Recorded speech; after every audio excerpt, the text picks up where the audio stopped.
తిరుపతి జిల్లా పోలీసులు ఎండవేడికి ప్రయాణికులు ఇబ్బంది పడకుండా అన్ని ఏర్పాట్లు చేశారు. అక్కడ చలువ పందిళ్లు ఏర్పాటు చేశారు.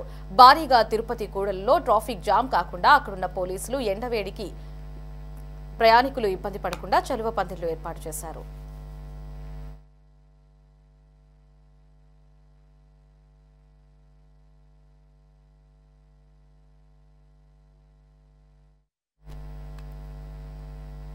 వేసవి కాలంలో ఎండవేడికి ట్రాఫిక్ సిగ్నల్స్ వద్ద వాహనదారులు ఇబ్బందుల దృష్టిలో పెట్టుకుని చలువ పందిళ్లు ఏర్పాటు చేశారు. ఎండ వేడిమి తగలకుండా ఈ ఏర్పాట్లు చేశారు. జిల్లా వ్యాప్తంగా ప్రధాన పట్టణాల్లో ట్రాఫిక్ సిగ్నల్స్ వద్ద చలువ పందిళ్లు ఏర్పాటు చేసేందుకు ప్రణాళిక సిద్ధం చేసినట్లు తెలిపారు. 4 ప్రధాన కూడలిలో 2 నుండి 3 నిమిషాల పాటు ట్రాఫిక్ సిగ్నల్స్ వద్ద ఎండలో ద్విచక్ర వాహనాలు దారులు నిలబడాల్సి వస్తోంది. తీవ్రమైన ఎండ ఉండడం వలన ట్రాఫిక్ సిగ్నల్స్ వద్ద వృద్ధులు, వికలాంగులు, మహిళలు తీవ్రమైన ఇబ్బందులు పడుతున్నారు. వీటన్నిటినీ దృష్టిలో పెట్టుకుని తొలుత తిరుపతిలో భవానీనగర్ సర్కిల్, ఎన్టీఆర్ సర్కిల్ వద్ద చలువ పందిళ్లు ఏర్పాటు చేశారు.